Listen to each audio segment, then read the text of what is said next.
Goblins. I can't say the normal bit that I normally do because I don't have much time.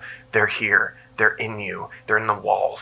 They're in your ears. They're in your socks. They're in your toes. They're in your balls. They're everywhere. You know what I'm talking about. Put in the comments who I'm talking about. You know. Yeah, that's right. Gnomes. Gnomes and elk are running amok in my backyard. I live in Ocala.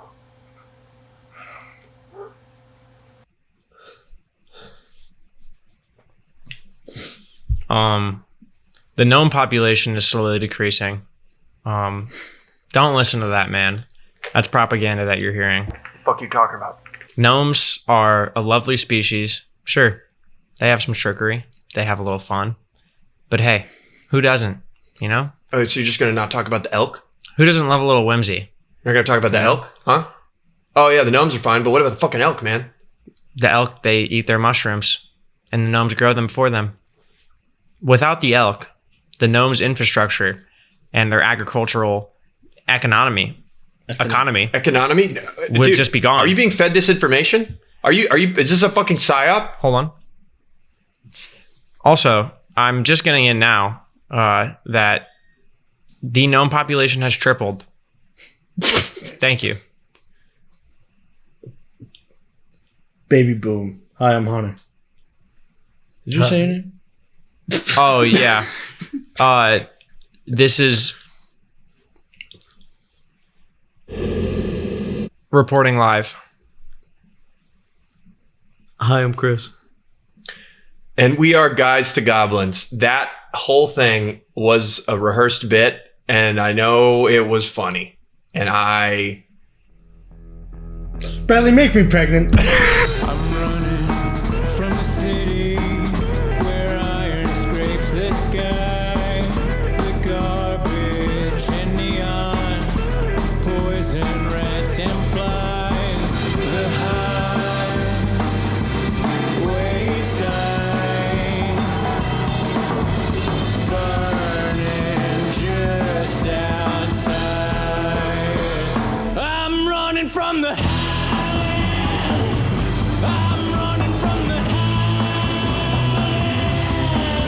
those hellhounds feel just off my heels.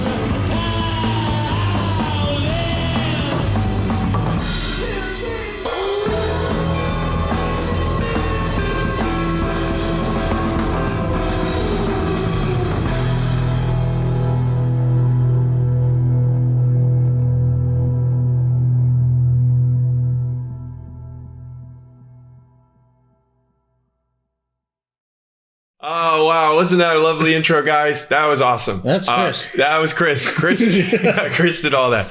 No, Chris did not do all that. But he could if he applied himself. But special shout out to Tucker Berardi, my brother, who made that intro. Yeah. And he's awesome. He's great. He's done like all of our little like opening animatics. And then also Blair Carlyle / Uncle Pappy made that song that you listened to. Well, we can say that now. We can say that now. Uncle Pappy made our song. I've known him for years. We knew. We were on the inside. Yeah. Where were you? Yeah, where were you? Where were you when Uncle Pappy's true identity was revealed? Yeah. I was actually on the toilet. I was in the bath with my blouse open. I was on the toilet rubbing my eyes before I woke up. Eyes? No, I was doing one of these Oh, okay. as I was Not a metaphor. scrolling. And then I saw it and I was like, what's Blair doing? And then I was like, oh, wait, this is the Uncle Pappy account. Yeah. It's crazy. It's crazy. Where were you, Hunter, when Uncle Pappy was... I think I've seen like 3 of his TikToks. Okay. I'm not saying I don't enjoy them. I'm just saying I've only seen like 3 and they haven't really gotten recommended to me after that. So. Did you not hear my question? Oh, I think, yeah, Uncle Pappy, Blair? Yeah. Very cool guy. Very good song. Thank you for allowing us to use it. Yeah. Okay. Okay, so this is the Dungeons and Dragons podcast. And Is that what that is? guys, all my notes are deleted. No, I'm just kidding. Are we a podcast or are we a interactive gaming experience? Should we leave it to the comments, or should we like kind of be more tyrannical with our influence and our direction here? What do you think? I mean, as Bradley said, there are no gnomes in Ba Sing Se. So. Okay. Last week on Cragshade, Kay got kidnapped by Danford and Josh, if we remember that. Other key events going on. Isha, is the Baron, is trying to hold all the pieces together as the acolytes have declared a young Aarakocra as the heir to the Dusthaven throne. So a lot of things going on there, withholding the resources. Refugee crisis has successfully been softened a little bit by Bors with his actions. And Kikis wants to make a big old feast for everyone. But of course, that's not going to happen, unfortunately, right now. So we're going... well, before we get into it, I just wanted a quick disclaimer about this and the next session after this one. There's going to be a lot of jumping around in the timeline. I don't know what I was on when I was writing this session, but I was on something. So just there's going to be a lot of me saying like, this is when this happened and this is when this happened. So anyway, we're going to begin our story the night before Kay was kidnapped. The party's residency is winding down. Kikis is sweeping the house, making sure everything is clean for when his wife returns from the infirmary. Koa is passed out in a chair, paintbrush in hand, half finished with yet another rendition of Castus blowing up the chariot. And Tubbins is finishing up the last finishing touches on Truv's metallic fingers, whittling away with a little screwdriver. Truv and Tubbins are sharing stories of creations, siege machines, and the scientific method. Bors, you've worked a long day in the refugee area. Your armor still pinching you at your joints. You look around, noticing that Kay, yet again, is isolating himself in his room. What would you like to do? I suppose he will remove himself from the social gathering that's happening here and go outside of Kay's door.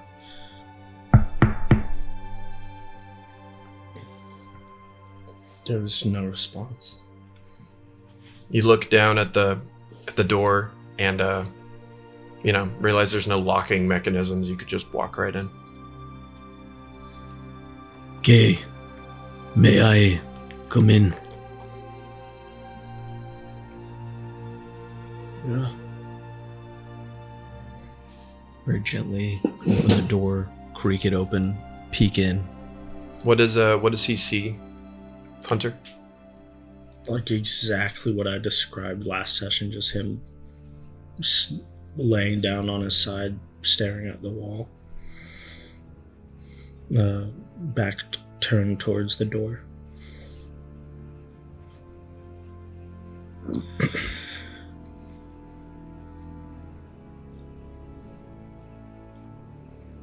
Okay, Tubbins is almost done with he's almost done with the fingers. Do you wish to come look? He just sort of shifts his shoulders to go up a little higher and pulls his head further into himself.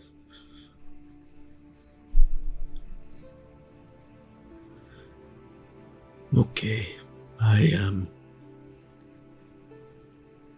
suppose I will leave you to it then. You don't have to come out of here if you're not ready. I will be here on your time.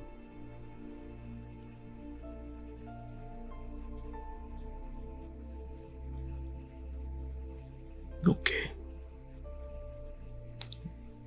Slowly close the door, gently, and make his way back to the living room. Nicely done, guys. Damn. Fucking K, man. We jump around on the timeline yet again. We switch back near, in parentheses, the present. The smell of herbs and spices fill the air. Market stalls of different tattered cloths sway in the shaded breeze as the day shift laborers see what today's sprawl has to offer. Stalls are selling food, clothing, weapons, armor, old artifacts, doodads, Anuron idols, anything and everything. With the downfall of Yenwin, many trade embargoes have been lifted, so merchants clamor over one another to take advantage of the free trade. Many Dusthaven citizens dropping their lowly occupations to try their hand at selling goods. Because of this, prices are low, and it's a good day to be a buyer. It's a good day to be Kikis. We see our Furbolg hero with a mining wheelbarrow stacked to the brim with potatoes, onions, fish, grain, herbs, crag bread, and a few small leather pouches on his satchel. He is humming a song under his breath. Good times on the wasteland. Good times on the wasteland. Passing each stall with an inquisitive look, making sure to smile at each vendor, and accidentally overstaying his welcome with eye contact on numerous occasions. Not paying attention to his surroundings in the slightest, suddenly he hears a voice exclaim, "Watch it, you fat buffoon!" Kikis stops his cart immediately, the food almost teetering over the edge of the wheelbarrow, and he looks down to see a human woman covered in green sores, squatting in between stalls with a sad collection of tattered belongings. Her wild hair is accentuated by the fire in her eyes. "Are you blind or are you dumb, boy?" Kikis pauses a moment and says, "Well, miss, I'd say that depends on the day." And the lady lets out a dry, weathered laugh, and Kikis joins in as they have this nice little moment, completely dropping the anger that she had moments ago. And he joins in with the laughter, and then he says, in all seriousness, I'm quite sorry, miss." She says, It's okay, Sonny. Just be careful." He reaches off the cart for an onion and a loaf of bread and tosses it to the woman. She smiles, and before she can stop herself, she catches a glimpse of the pouch on his hip. "Any chance you could spare a little more, maybe?" Kikis takes a moment, not sure what she's asking, and then he smiles and tosses her a pouch of crag dust. And he says, "Now don't use it all at once, okay?" And she laughs and says, "No promises, dear. Now run along. It seems like you have many mouths to feed." Kikis begins on. "Right I do. My best friend Castus made a full recovery after the blood trials. I'm gonna cook him a feast so great that he'll forget about all his troubles. I just need some citrus to round out the fish." And he kind of pauses for a moment, talking to himself, the lady kind of tuning out. "Say, do you know anyone that sells that around here?" The lady begins, "Aye, a bit of a mystic, that one. He's got his own brick and mortar shop. Lemons, to be precise. It's on the southern corner of Silk Row." And Kikis responds with, "Imagine that." "Thanks, lady." We fast forward in time as Kikis approaches the party's residency in Pilgrim's Quarter. His wheelbarrow is weighted down now significantly with a new barrel of lemons. But his soul is unburdened. Because he's Kikis, man. He's smiling ear to ear, imagining how happy everyone will be after spending time together again under a safe roof. We see him reciting jokes to tell at the table over and over, carefree. And just as he rounds the corner on their street, he sees a large orcish man and a goblin carrying Kay's body hurriedly into a carriage across the street, and he begins to panic. He immediately hides behind the corner lot, dropping his wheelbarrow of food in the process all over the ground, making an absurd amount of noise. And Danfred, who we know, with Kay's feet in his hands, says, "Oh, what was that?" And they all look in the direction, but from their perspective, they don't see anything, just the corner of a wheelbarrow handle. And we switch back over to Kikis's perspective, and he is like pressed up against the corner of a building, breathing heavily, almost going into a panic attack, digging his nails into his skin, stealing glances between his fallen feast and his fallen friend. and the villain's wagon is on the move in the opposite direction. Kikis takes a deep breath, and he begins to make chase. We fast forward in time yet again. Roughly 30 minutes after Castus returned home. Under the setting wasteland sun, a muscular figure approaches the gates of Dusthaven atop a brown scale raptor. A fire burns brightly on the distant horizon, with figures almost visible through the heated haze. Bors, you approach the southern inner city gate near the blood pit. Guards shout jests of disbelief as the reinforced behemoth gates creak open. You cross into the great city with a group of guards and citizens welcoming their newfound hero home. Shouts of jubilation, thanks, and good fortunes shower upon you. As the crowd parts, you see FEFE atop the ramparts exclaiming, "Guys, he actually did it!" as she rushes back into the refugee walls to tell them the good news. Working further into the small crowd, you see your wife looking at you with a pained smile. Standing next to her is a keeled-over Tubbins, still trying to catch his breath. There's something more pressing behind those yellow eyes. What do you do? Dismount the raptor, petting it gently, and turn over to one of the men. Get her some water. She rode well. A guard nods and takes him away to the stables, walking through the crowd right now. I'll look over at Isha and Tubbins and... Uh-oh. Fuck! And we'll be right back. Yeah, we'll be right back. Fuck. All right. Okay.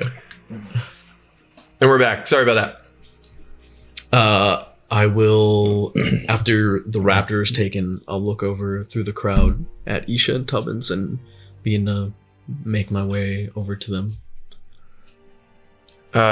Isha looks at you. You get a closer look at Tubbins, and he's heaving. It seems like he's been running, covered in sweat. Like, you don't know how this old man is even capable of running. And your wife begins to speak. I wish I could focus on what you just did for this city, Bors. But your friend Kay is missing. Sir Tubbins has told me what happened. There is reason to believe he has been taken. Couldn't have been more than an hour ago. I'm sorry, Bors. He must be somewhere in the city then, yes? I believe so. For now I've spared what men I could. They will be at our disposal to find them. Castus is looking for him right now. Tubbins just told me everything. The gates of the city will be closed off without inspection, of course, or with inspection from my men. But Bors, I don't mean to press, but what if he doesn't want to be found? Where would you recommend? Where would they go? Last Tubbins said, Tubbins is heaving again, and he says, "Hey, Castus is on the residency." Take a breath. I'm trying.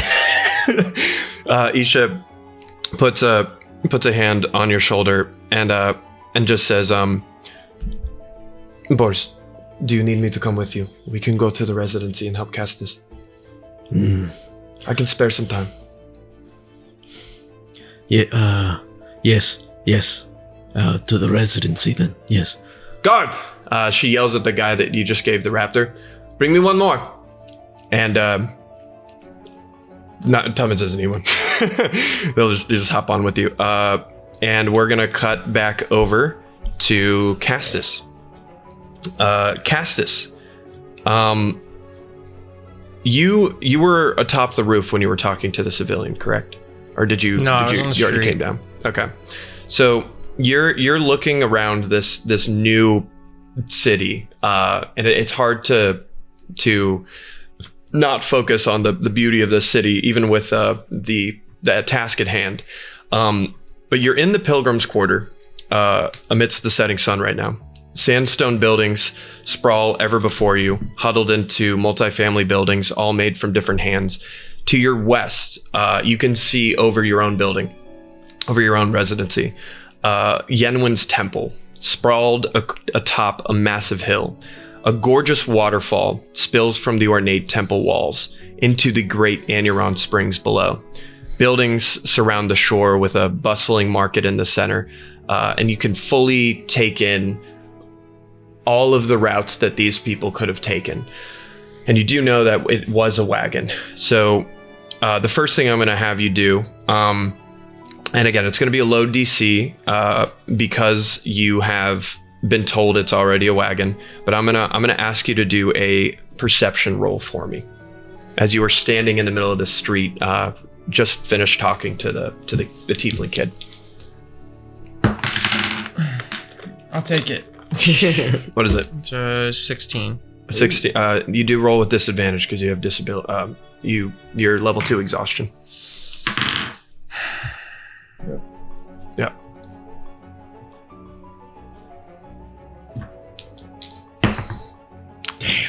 And I get sand in my eyes. No. What is it? It's a 5. A 5? Okay. Again, very low DC. You're looking around, trying to find any sign of them, looking for any sort of wagon or anything. All you have to go off of is the direction in which this kid was pointing you into. But you think you might see tracks, but you're like, I don't know, like you don't know how busy this city is, so you're desperately looking for any sort of lead. But then something catches your eye, actually in the opposite direction that the kid told you they were heading. You see the wheelbarrow handle sticking out from a couple buildings behind you, and you see it kind of jutting out behind a corner, and as you look at it, you see a giant pile of food spilled over. Okay. I continue in the direction the kid told me. Okay. I'm not going to investigate it. Okay. But if it's in the opposite direction of where I think Kay is, then I'm I- just going to look at it and be like, okay, Okay. that's weird. Someone probably fell with a bunch of food. Okay. And I'm just going to keep heading towards the direction that I think that he's going. Okay. That's like a Yeah. non-important thing to cast us. Yep. So you continue on in the direction, and I just want to. It's going to be kind of awkward. I'm gonna show you the map of where you guys are. And again, it's going to look real weird on camera, but this is just because we don't have a giant screen I can point to, audience. So you guys are in the northwestern corner of the Pilgrim's Quarter, and essentially where Kikis, where that wheelbarrow was right on the corner here, on the road, and the perpetrators went this way. Oh, yeah. Yeah. So you're essentially heading southwest. Okay. Yeah. So as you're continuing on and walking in that direction, I wanna ask what you are like. I'm gonna give you a chance to enact some sort of strategy with your surroundings, and yeah, just kind of want to ask, like, what is Castus thinking right now? What is he looking for if he's not just seeing a big old wagon right in front of him?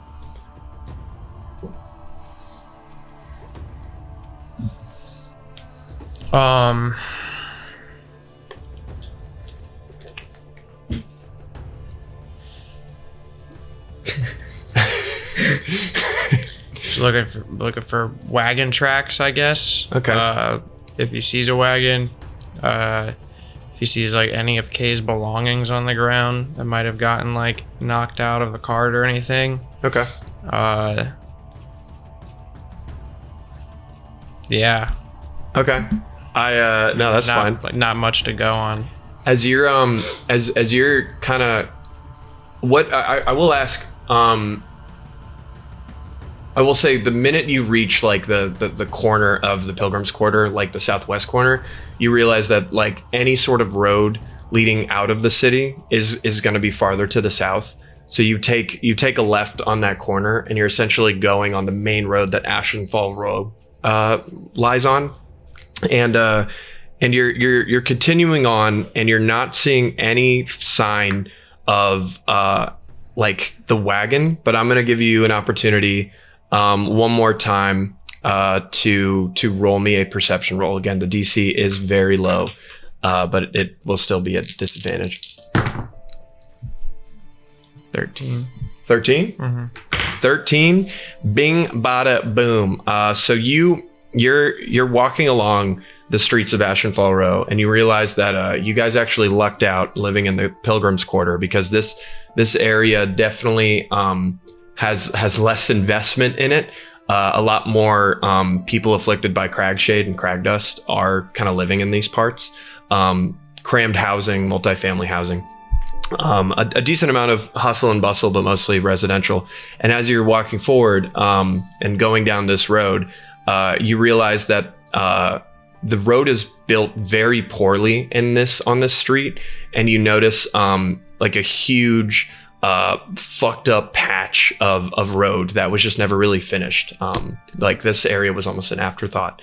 But as you approach that, you are able to pick up the heavy tracks of a wagon that looks as if, as you approach it, it knocked even more fresh dirt from like the cobblestone roads, and there's like a couple fresh pieces of rocks that have been moved, and you're able to pick that up, and you're able to follow those tracks.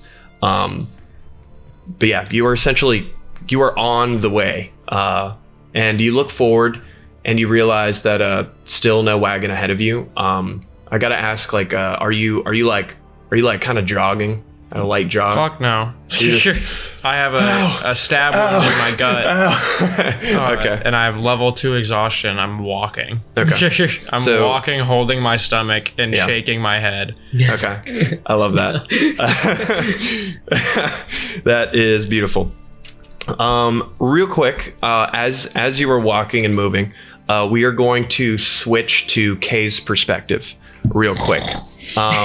Now the poison that has affected your nervous system, for some reason, is allowing you to come in and out of consciousness, but it's also giving you this dream-like, euphoric hallucination. But unfortunately, you are not in the headspace to enjoy that. You feel your mind shifting between the horrors of that night when your parents died and your current reality. Feeling the weight shifting as the wheels rock against the sand, and then staring at your hands covered in your father's blood. A voice. Is that her, Danford? Another voice. Your sister's. Kay? Streaks of light through the fabric, the smell of iron, and then the smell of fresh fish. You come to for a moment, unable to move, unable to speak, but able to see through a blurry haze. You see 3 people sitting around you, and you hear, "Holy shit, Josh! That is her!" says a voice sitting near your head. You recognize him as Danford, one of your captors. "Hey, Jax, stop the cart a moment." A muffled voice replies from outside the covered wagon. "No." "Come on, please. That's literally the divine one." The voice replies again. "We have a job to do, Danford." You hear indistinct whispers from Josh and Danford from a moment, still trying to focus on what's going on. You notice that you're in some sort of wagon. And as the whispering is indistinct and going on, you could pick up that they're talking about something along the lines of, like, they won't leave us here. And whatever poison courses through your blood begins to take over again, but you're trying to fight it. And you hear Josh and Danford say, "Sorry, Jack. Sorry, Mella. We'll be right back." And your body shifts upward as the weight of the wagon is lightened. The wagon slows to a begrudging halt, and then you fade to black. A familiar voice fills the void. "What have you gotten yourself into, Kay?"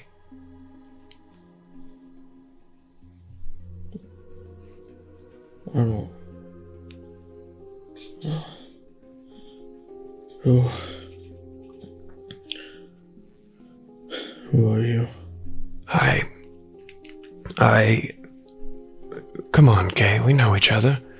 Talked from time to time.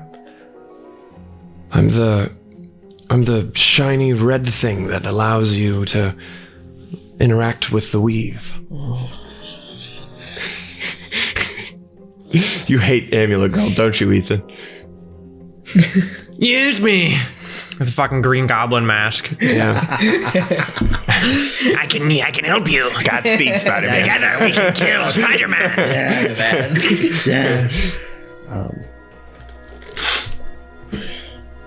What do you want?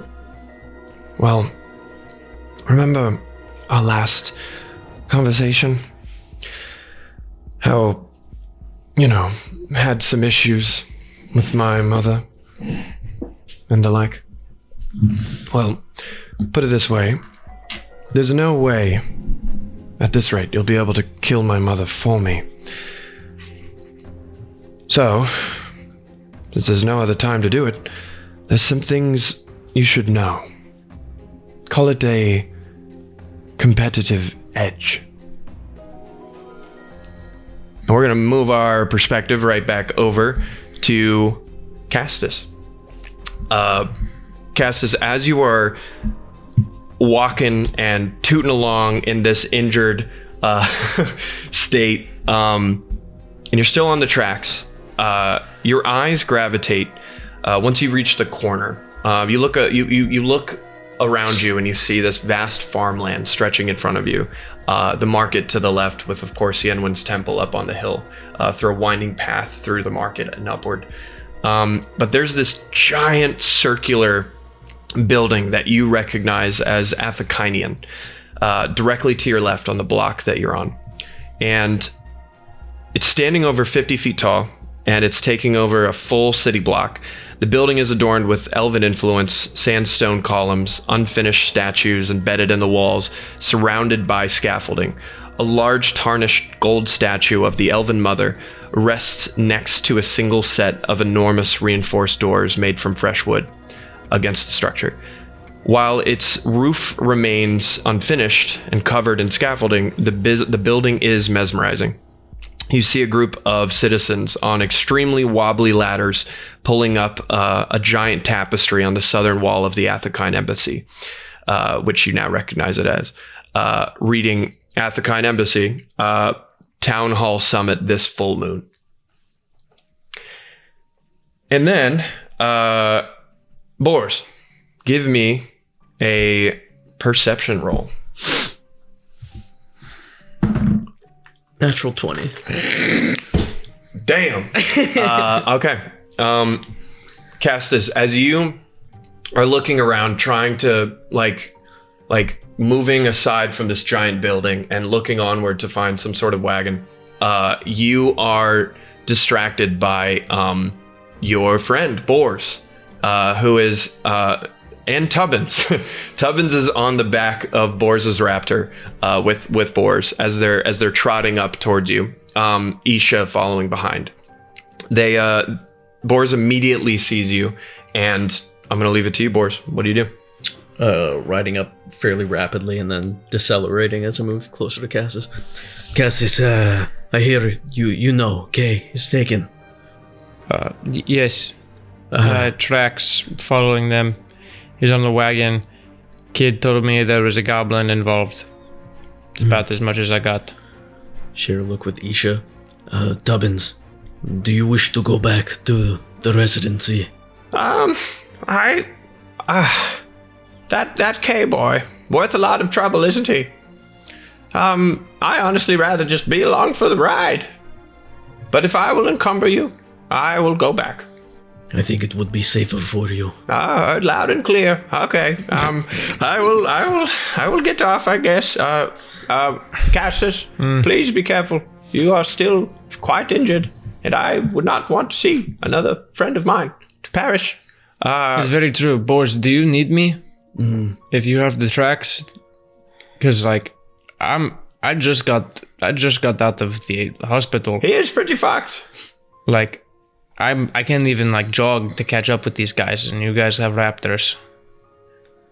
it all kind of like hits him, wrapped up in the moment. He didn't take the time to appreciate the transpiring change. Damn. And as Tubbins gets off the raptor, he pats it on the neck and jumps off, and he walks over to Cassis and he wraps his one good arm around him. And gives him gentle, yes. It is good to see you up. Yes, thank you. And I'm glad to be up. Hey, you didn't see anybody come into my room at all, did you? Well, like that we don't know. Give me a history check. I will. Give me a history check. I'll give you some. 3. Nice. 3. Ooh, Once I'll give you nothing. yeah. I think you're Mariah thinking back- Carey came in. No, I'm gonna. I do want to give you something though. While you can't.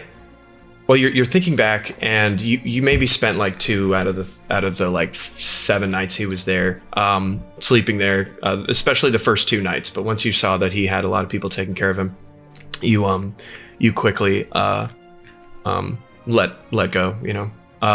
You distinctively remember a beautiful scene where Truv, Koa, and Kikis, maybe day 3, were crying over his bedside, worried sick about him.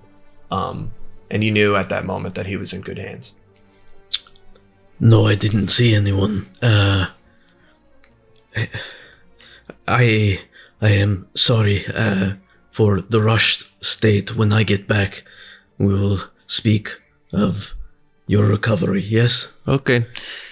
Good luck. If you need me to come send a raptor or something, and I'll find my way. Hey, Cassis. And then he holds out his good hand again. Mm-hmm. You fought well. Thank you. I think I most battles I just end up fighting myself at the end of it, and that was one of them. And I like move the like bandages around a little bit. I really got to stop fucking talking to people. And I'm like, okay, Tubbins, come on. Best of luck to you both. Isha says thank you. I pick Tubbins up by like the scruff of his collar and like toss him up on my shoulders. Yeah. And just like a little kid and just start walking with him home. And as he's walking, I don't know if he'll hear this or not hear this, but Boris will look over and say, if that was you fighting yourself, then our enemies have much to fear. I'll look over and Perception roll, yeah. With disadvantage. I know. I also got Tubbins' thighs pressed up against my ears now. And he's got like That's not where the dice go. yeah. that's not where it goes. Yeah, can I give you extra disadvantage because Tubbins' thighs are juicy? Are they? Well, it's a 3, so it's a 6. You do not hear that beautiful compliment. It's all right. I just as I put Tubbins' legs together and like right as he starts saying it, Tubbins just like lets out a fart, and that's all I hear.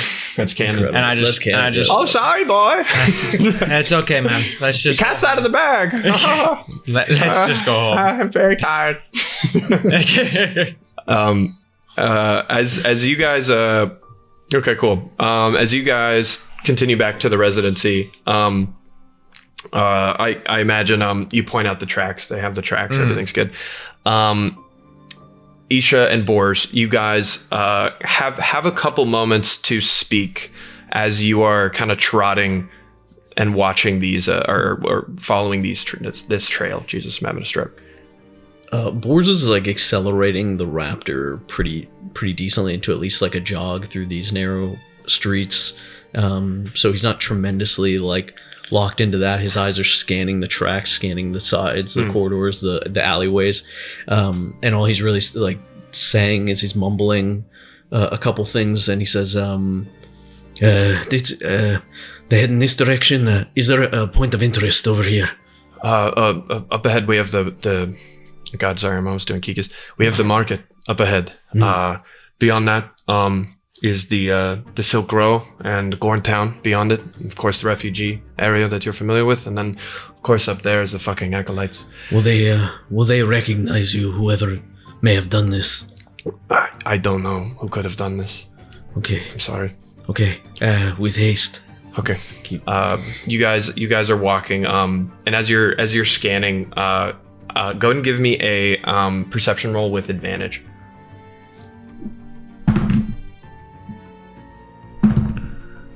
22. 22. Wow. Okay.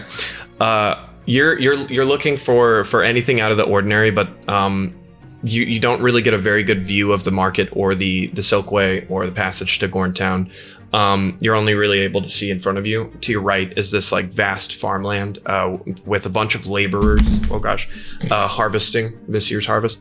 And as you're scanning and looking for any sort of signs, you see a familiar sight pressed up against this farming building. This like giant barn with a bunch of workshops connected to it. You see Kikas pressed up against the wall. Like even from like I'd say like 200 feet away, you see him like breathing heavily, and you see he's like clutching a knife, and he's like over and over again, and like nodding, and he does not see you, but he's obviously doing something. Yeah. I point out to Isha, one of our companions dismount here. No, keep the raptors. So trotting over to Kikas, Yeah. and as we get into view of him, I'll raise my handless hand to get his attention, but I'll do this as we're approaching. He Got it. There's a disconnect. This means say your loudest one word. No. I rolled perception because like he's so out of it. You are like the distance between like Ethan and Chris right now. That's like how close you are to him, and he still is not like he just has not noticed your presence. He's like so out of it. He just thinks you're like some random town folk because there's a ton of town folk around. And no, he doesn't see you. You're gonna have to say something. All right. He's like locked in. Okay. I will. You hear him muttering to himself. No, again, not again, not again. You could do this. Over and over again. Okay. In attempts to not frighten him but draw his attention, I will put my hand up to my mouth and do like a Gornish bird call. To just kind of get his attention in that direction. Yeah, he swings a knife and stabs you in the neck. He grows 4 times the size. Yeah. He casts enlarge on himself. Yeah, and he is like confused, and his eyes are still wild but they begin to settle as you make that motion, and he says, "Oh my gosh, I'm so glad you're here. They got him. They got Kay." A goblin man, and then a big orc with the hat. I've been following them. How many? I don't know yet. I'm too scared to look. They're in the market. I'm about. Just take a look. You look into the market, and you see a covered wagon.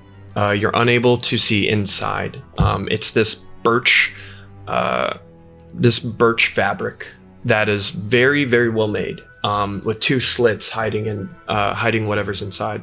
And right at that moment, you don't see them moving forward at all. You can't see the person who's in front of the carriage, driving the carriage, but you see exactly the person that Kikas was talking about. You see a very tall orcish man with a very large brimmed hat, very tall. I'd say he's like right under 6 foot.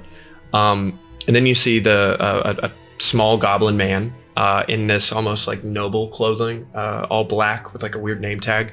I'd say roughly about 300 feet away from you. And then you see that they're surrounded by what seems to be some sort of warriors, and there's smoke rising all around them. And as you take a closer look, you realize that the people that are surrounding him, kind of on the edge of this like smoke ring that you're seeing, or this like smoke emulsion. You see a bunch of like, I think they're goblins with like really tall halberds that seem to be not connected to this wagon, wearing different outfits from the people that Kikis described. And they're not Black Petal or in the employ of Isha. From what you can see and the smoke kind of obscuring your vision, you're gonna have to get closer to understand. I motioned to Isha to loop around the other side of the wagon, to cut in like that, looping around the building. Okay. I turned to Kikis. Listen. Yeah? You must go back. Make sure Isabella is safe. No. Watch after Castis. No. Yes. No, I can fight. It's always you guys fighting each other. You guys saved me. Let me save Kay, please. Let me help you. I'm quite strong. If you are not there and Castis is exhausted, who is to watch the rest of everyone? Give me a persuasion roll. I can summon some little guys. Just like a couple thousand of them. Send Castus's best friend Kikis to Castus. Yeah. It's a 7. A 7. Yeah. He Good. No, he says, I'm so sorry, sir. Castus can handle his own fights, but I'm afraid, from what I've seen, Kay cannot. The amount of times I've tried to give him lemon cakes and not lemon cakes, raspberry cakes and bread and food, he just does not care. Sir. Listen, compose yourself. Okay. We are going to go at this in a triangle. She is up front, you are to the right, I am to the left. You watch me, yes? Yes. So you want me to go in between the stalls and creep up on the right of them? On the right, but you wait for me or Isha. All right. Do I know... This is a metagame question. Do I know anything of furbolgs? Because like Chris knows something that furbolgs can do, but I don't know. Give me Dawson, I'll tell you this. Dawson doesn't know it. I don't know. Give me a nature check. Okay. I'll tell you this right now. Dawson doesn't know. DC 10. Dawson didn't know what furbolgs were when he No. made furbolgs. No, I just I had wanted to a tell cute him. little guy. Yeah. 13. Yeah. Let's You do know? tell the audience what that secret fact is about furbolgs. Furbolgs, Ethan knows more than I do, but correct me if I'm wrong. Furbolgs can turn invisible Yes. once per day. Yes. Yeah. What? Yes. Yeah. So furbolgs are fey creatures. They have fey magic running within their heritage and their blood. Yeah. And because of that, their fey gift is that once per day they can turn invisible. Kikis, look at me. Hey. It sounds like you're trying to gaslight. No, it's real. No, it's yeah, real. it's Dude, furbolgs are like the craziest awesome, fucking man. race ever. They have like 10 I'll read- foot long arms. No. They can turn invisible. I turn. They're fucking weird. I turn over. They look weird. What are they? Kikis, look at me. Why the Yes, sir. this load? I want you to do something for me. Okay. I don't know if this will work, but I have heard of this. Okay, well. I have to roll with it. I mean, if changelings can change. Yeah. All right. Yeah. I want you, wait until I am done. I want you to breathe deeply and then hold your breath. You're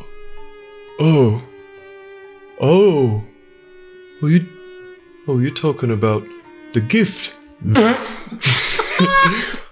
Well, the thing is, sir, every time I do that, I get a nosebleed, and then the blood is visible. But I can try. It just causes me great discomfort. Incredible. There's something wrong with you. Incredible. Okay. I tear off the fabric that's on my amputated arm and I hand it to him. All right. You do not have to do it, but it might help our cause. Could you Should I take my gloves off now, or should I do it when I'm in position? I did not know that was part of it. I'm checking. No, I'm making a rule in this world. If you want to be invisible, your clothing is not invisible. Hidden step. As a bonus action, you can magically turn invisible until the start of your next turn, or until you attack, make a damage roll, or force someone to make a saving throw. Yep. Yeah. No, he has to get naked. So, but it's basically he's invisible until he does anything. Okay. So it's not just like he gets to stay invisible. It's he's invisible and he's like, oh, I think, a lemon, and he picks up the lemon. He's invisible now. All right. Oh, so he can't move either? No, he can move. He just if he just can't take an action. basically like if he or to attack, damage, or may force someone to use a saving throw. So he can pick shit up, but if it's anything that's gonna like hinder anyone else, then he just becomes uninvisible. Okay, all right. So No. Hey, listen. No, don't worry about it. No, don't worry about it. No. Right He's side. he's starting to unbutton his fucking tunic. I gently put a hand on his hand. All right. Gigas, listen. Okay. Right side. Yes? Yeah. Okay. Go. Pull your pants up too. And I Kikas is up now. I started flipping around. I love that. Isha, I take my clothes off now. that's crazy. I don't know why, but I imagine him as like when I imagine him naked in my head, which obviously I don't want to do, but I imagine like Bear in the Big Blue House, like how like bears look, where they have like the like fur conjoined to like their knees almost, like it looks like they're in like a really big potato sack and it's just fur. I love That's that. just all I see. Okay. Like a green hunter. What? Okay. Beautiful. Isha yips her raptor around and turns back and looks at you and says, "Hey, let's get them back, yeah? Yes. I'm with you." Yes. And he'll make his way to the left side. You guys start walking off into your directions, and we're gonna end the episode right there. Oh, wait. Before we end, I just want to say, before Tubbins and Cassis get back to the house, I'll see the wheelbarrow, and Tubbins will obviously say, I think that's Kikis's wheelbarrow, and we'll start picking up the food. No. Hold that thought. That's an opening for next episode. Cool. That sounds really cute to role play. I was just gonna be like, I don't want No. We're gonna role play it. All right. Thank you for watching. Little shorter of an episode. I wrote 7 pages, and we're on page 5 now. So hey, you. I'm talking to you. You, James. By the time that, but at the rate that we're going, by the time that this episode airs, we might be at 500 subscribers, and that's true, and that's truth. I did the math. I ran the numbers. Yeah. Bradley Hagman himself told me this. Wait, put a picture of Bradley up just Right so here. they know who. Yeah. All right, now listen to me. We don't know what we want to do. I'm thinking we just play Root. If you don't know what Root is, check it out. It's pretty cool. But I'm thinking for 500 subscribers, we do a fun little Root episode, no strings attached. We just play Root for you guys, film it. But let us know down in the comments if you guys have some other ideas. Maybe you want to see another one shot. Maybe you want to see this guy DM again. Maybe you want to see this guy DM. Maybe you want to see this guy DM. Maybe you want to see Bradley do something. Like we take all his clothes off, rub them down with butter. Who knows? Let us know down in the comments what you want to see. And yeah, thank you for 500 subscribers. Maybe if we're already there. We love all of you, and you give us all little heart boners. Yeah. And Hard as a rock. yeah. Yeah, not the country. And one day we'll be so big and so large that no government will be able to topple us. Yeah, we will be a sovereign state. Yeah. Metal Gear Solid 5. Turn this off and fuck up the lighting for everything. What's that? Oh!